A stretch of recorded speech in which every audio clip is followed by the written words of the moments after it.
Generally speaking, Toy Story 4 has proved to be a surprisingly strong continuation of its franchise. It's been a hit with both audiences and critics, with many claiming it to be one of the best films Pixar has made in years. I mean, the 2010s have been kinda rough for them after all. But as for myself, I really do think Toy Story 4 is a great film. In fact, I'd go as far as to say that it's one of the year's best. The animation is as close to photorealism as a cartoon can get.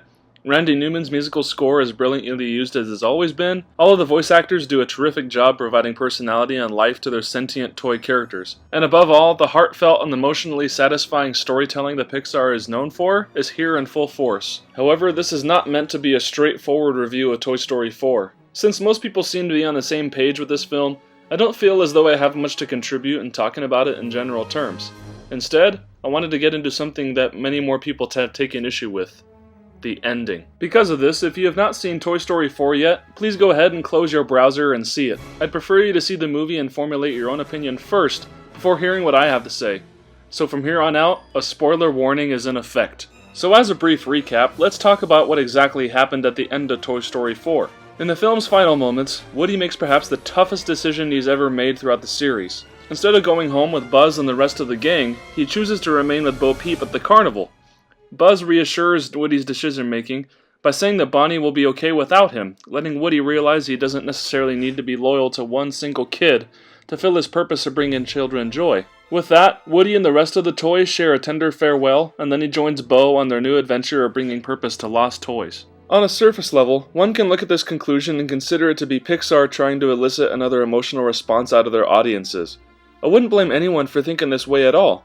However, here's how I see this movie in relation to the third film. Toy Story 3 is the emotional climax, and Toy Story 4 is the poignant, thought-provoking resolution. Not that the third movie didn't have anything to think about, but in hindsight, Toy Story 3 seems to be somewhat less concerned about dealing with tough existential crises than simply wrapping things up in a satisfying way. Obviously, this more or less has to do with the fact that Pixar originally didn't plan on making a fourth film, but yet, here we are. And some of the counter-arguments I've heard in support of the ending, some have called Toy Story 4 a movie about retirement. Others have said that it's Woody's way of admitting that he feels abandoned by Bonnie. However, I feel that there's much more to this ending than initially meets the eye. For the rest of this review, I'm going to talk about why I think Woody's decision is completely consistent with who he's always been, and was ultimately the right creative choice for Pixar to make. Now, we've already established that one of Woody's key character traits is that he's loyal to his kid Andy, perhaps arguably to a fault. At the beginning of the original Toy Story, the film makes it clear that his relationship with the other toys in Andy's room is one of leadership, setting an example of obedience and submission to their human master, while also shielding them from the dangers that toys face. Once Buzz comes into the picture though, his jealousy towards the space toy turns into outright anger and aggression, which leads Woody to pushing him out of the window. He only learns to overcome his prejudice only after bonding more with Buzz and Sid's mutant toys. It is here in this film's ending that the story begins to plant seeds for where Toy Story 4 ultimately goes. We can assume that Woody has only had one perspective on toy life at this point, which is to serve your one and only kid. However, when he sees that Sid's toys are essentially tortured and mutated by their master, he has a change of heart towards them since he can see that their purpose can't be fulfilled like his own. Therefore, he enlists their help to not only free Buzz, but also to make their situation better. This isn't the only time he experiences what life can be for a toy without one single kid, though. Toy Story 2 has some pivotal moments here, especially once Woody is stolen by Al and grouped with the other Woody's Roundup toys. I've already talked at length about Jessie in a previous video, but in summation, she opens Woody up to the possibility of abandonment and disappointment from a kid leaving their precious toys behind. These existential worries are only amplified by what Stinky Pete tells Woody right after Jessie bears her soul to him. How long will it last, Woody? Do you really think Andy's gonna take you to college or on his honeymoon?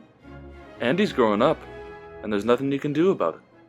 In this, Stinky Pete may take matters into his own selfish hands when he tries to stop Woody from returning to Andy, but he does make a fascinating point. Even when Woody goes back to Andy, he'd still have to anticipate things not staying the same as his kid grows and matures. Not only that, Stinky Pete admittedly still recognizes that a toy's purpose relates to making children happy, even if it may not be from the perspective of strictly being a child's plaything. More of these ideas come to a head in the next film, Toy Story 3. The last time we saw Woody and Buzz, they recognized that their life with Andy wouldn't be a long-term deal, but they thought it'll be fun while it lasts. Indeed it was, but then the lives became devoid of meaning after Andy gets older and puts away childish things. The toys all still have each other, but alas, their college-bound owner doesn't care for them as he once did. It's here that the film opens up some of the most relevant ideas for the fourth film, given that Andy's toys eventually find themselves in Sunnyside Daycare. Filled to the brim with toys that have been shafted by their owners, the facility opens up the opportunity for toys to be loved by kids and enjoy their existence without the potential pain of separation. For the sake of this video, I won't dive much into the prison aspect of this story since it doesn't relate to the overall point I want to make, but in any case, the idea of what's essentially a retirement community for toys is an interesting one. As long as they're being played with and bringing joy to children, then they still feel the satisfaction of a purpose being fulfilled. This is only made more idealistic and fair once Ken and Barbie assume leadership over Sunnyside, building a community that supports one another through tough days of dealing with the Caterpillar Room kids. But where does all of this lead Woody?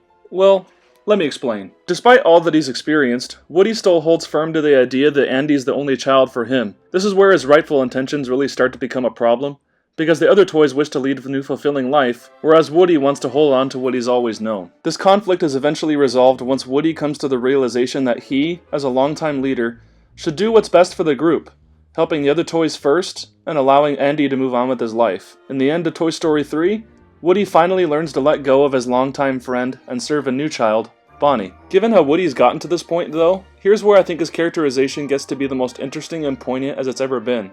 And again, the only logical next step from where his progression was before. When Woody made the decision to influence Andy to give his toys over to Bonnie, I can only assume that his intentions were to help the group. However, I'd like to think that he hoped for Bonnie to basically become a replacement for Andy. This didn't turn out to be the case though, for Bonnie didn't necessarily keep her promise to Andy that she'd take good care of him. Instead, at the beginning of Toy Story 4, he's seen gathering dust in her closet as she chooses to play with other toys. He felt abandonment and jealousy before, but something was different here since his purpose simply felt unfulfilled. From here, the actions of a few different toys act as the catalyst for Woody's shift in character at the end of the film, starting with...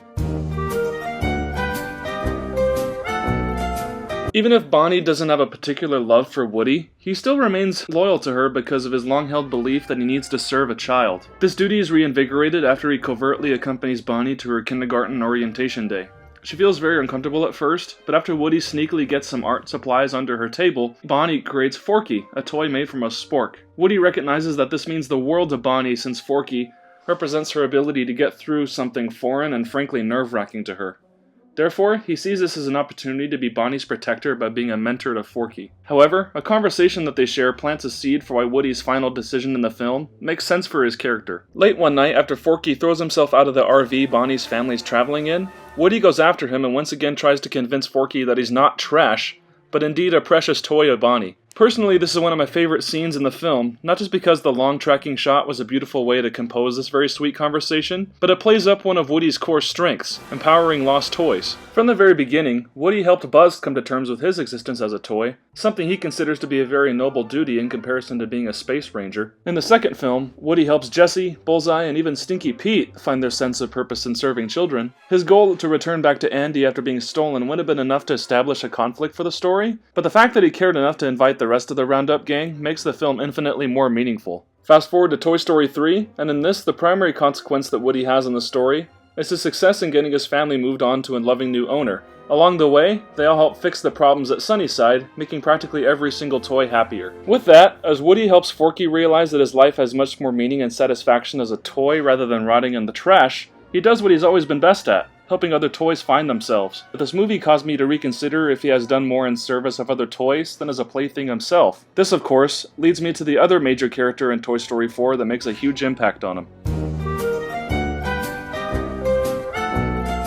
Bo Peep was sadly missing from the third Toy Story film, but considering that her relationship with Woody was never fully fleshed out, I was okay with the decision to not include her. Once she was introduced in Toy Story 4, however, I was instantly on board. There already seemed to be more baggage and emotion in the film's opening scene than any other interactions these characters had in the previous two movies. Her most impactful contributions to the story, though, came in the second and third acts of the film. Some have compared the Bo Peep we see in Toy Story 4 to Furiosa and Ray, and I find these comparisons are valid, not just for the fact that she's a capable female character like these two. It's also because she's someone who, regardless of her gender, uses her capabilities and personality in service of a larger purpose outside of her own self-interest. After having been sold off to another owner in the opening scene, Bo and her sheep eventually carved out their own existence separate from being cared by a kid. And with that, the key thing that keeps her from being a cliched modern female protagonist is that she's not 100% tough as nails or a complete flip from who her character used to be. The creative decision to make her more capable wasn't done at the expense of cheapening who she was before. Bo still feels like the same porcelain doll as we knew her in the first two films, albeit just a bit more worldly. She even admits to Woody that despite enjoying her life untethered from a kid, she has fond memories of being with the rest of Andy's toys, especially in her lamp filling her purpose as a comforting nightlight for Molly. Now, though, she has found a life in not only living on her own, but trying to help other lost toys along the way. This is crucial, I think, for Bo never exactly shuns Woody for his dedication to being subservient to a human child, at least until it puts other toys in harm's way.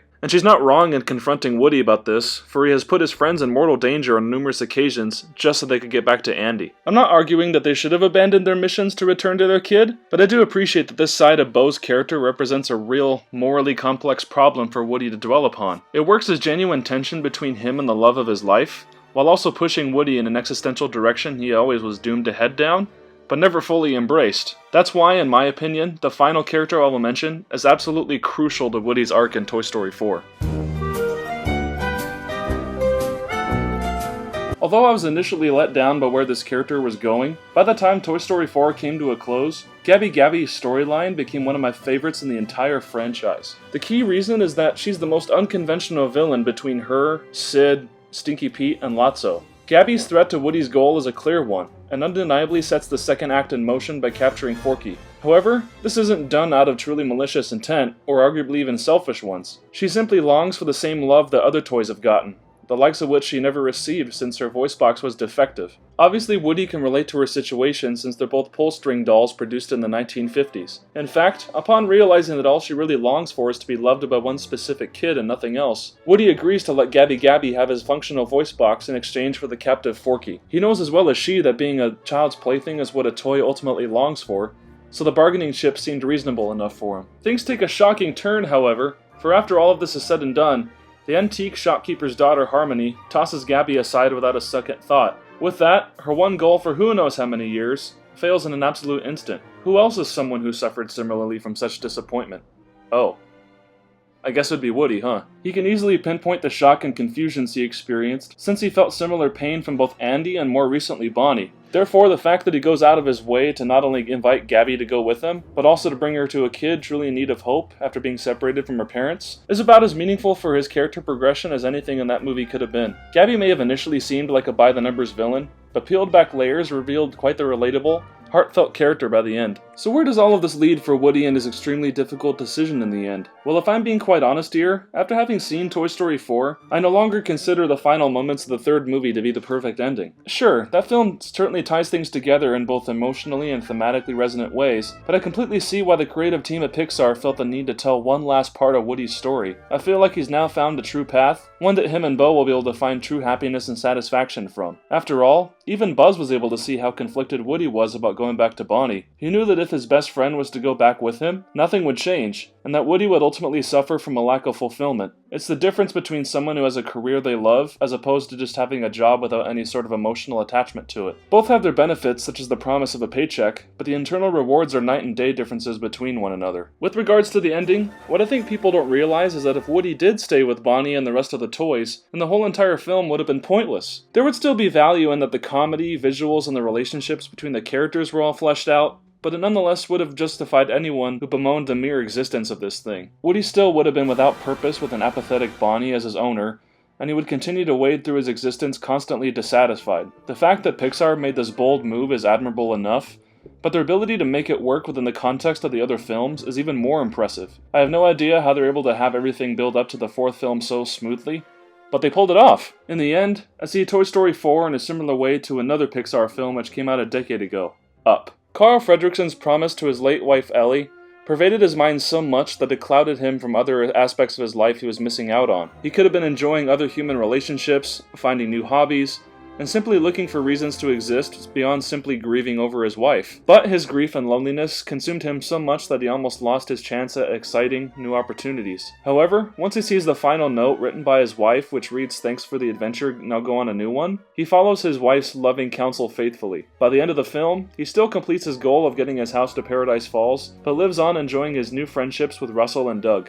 A similar thing happens to Woody, for even though he tried to move on from Andy, it's pretty apparent throughout the entirety of Toy Story 4 that he could never fully do it. Bonnie was a potential replacement for Andy, but life was simply never the same for him. On the contrary, the franchise has always given signs that his true calling in life was to serve toys and to help them find purpose unto themselves. Once he realizes that and decides to go with Bo, I think Woody's story comes to a great conclusion. After all, his arc isn't necessarily the end of it all. Rather, it's the start of a brand new adventure for him, one in which he is more or less going to be a missionary seeking after lost souls, except those wayward souls happen to be toys. With Bo Peep, Giggles, Duke Kaboom, Ducky, and Bunny by his side, they form a team whose goal is to bring happiness to those who can't quite find it for themselves. For me, aside from many other themes the film touches on, I think this ending is the perfect conclusion for Woody himself. Toy Story has always been his story, and even though people will, and should, disagree with me, I welcomed how the writers chose to end it off. Toy Story 4 had to end it that way, for now this film's story opens up countless possibilities for ourselves. Does everyone have one singular purpose in life? How do we move on when what we thought brought us joy and happiness comes to an end? Is life always meant to be the same? Woody's journey is an inspiration to all of us, and I hope he can find the same kind of self-worth and sense of purpose as he ultimately does. Thanks again for watching, guys. Making my first video essay for a review was kind of a difficult task for me, but I hope it turned out in such a way that you were able to not only enjoy my thoughts, but also appreciate the newfound insights. For my grade, I would personally give Toy Story 4 an A-. It's one of the best films I've seen all year, and I would encourage everyone to see it. If you liked this video, please like and subscribe. It really does help me grow my content here on YouTube. In addition, please check out my Facebook and Letterboxd and Instagram pages and the links in the description below. But otherwise, I appreciate you watching and listening, and I hope you have a good one.